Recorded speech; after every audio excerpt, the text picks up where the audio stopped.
Verse 58 of Suratul Anfal speaks about one of the principles that Allah subhanahu wa ta'ala told the Prophet to keep in mind when he is dealing with the kuffar and the mushrikeen in the battlefield, or even before getting to the battlefield. So the verse of the Quran says, وَإِمَّا تَخَافَنَّ مِنْ قَوْمٍ خِيَانَةً فَانْبِذْ إِلَيْهِمْ عَلَى السَّوَاءِ إِنَّ اللَّهَ لَا يُحِبُّ الْخَائِنِينَ.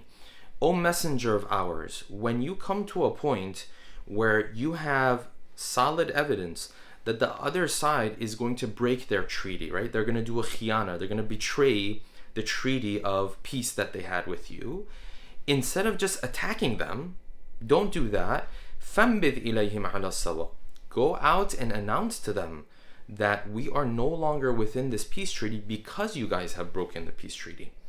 This is a very, very important principle and shows the care that Allah subhanahu wa ta'ala taught the Prophet to keep in mind when dealing even with his enemies. Even when you're dealing with your enemies, you do it in a just manner. You do it in a fair manner. So there were incidents during the time of the Prophet where the kuffar, the mushrikeen, would break their peace treaty.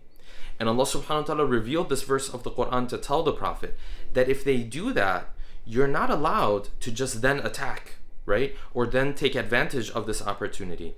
You still have to go out and let them know first that, listen, the peace treaty that we had, you've already broken it. And because you've broken this peace treaty, we are no longer in a situation of peace with one another, and hence the Prophet might retaliate and so on and so forth.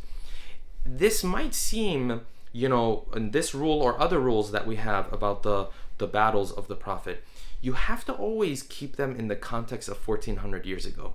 In the context of 1400 years ago, even the smallest rules of fairness in battle and justice in battle was lost on people, right?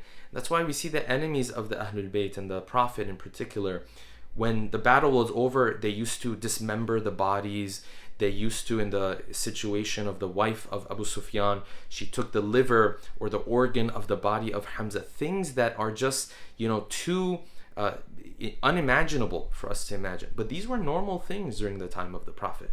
Now imagine a prophet comes into the picture with a message, with a religion, and as part of that message and religion, he says, listen, when you go to the battlefield, you cannot attack the women, you cannot attack the children, you can't poison the waters, you can't cut down the trees, when you go into the city, you can't attack places of worship. Anyone who surrenders, you have no right to go against them.